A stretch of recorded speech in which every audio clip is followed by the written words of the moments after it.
ఎదురుగా ఇలా నీవు కదిలొస్తే మనసిక ఎటో వెళ్ళిపోయే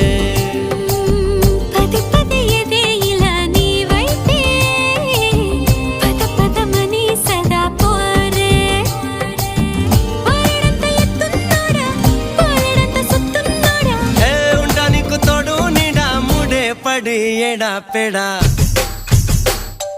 గిచ్చి గిచ్చి చంప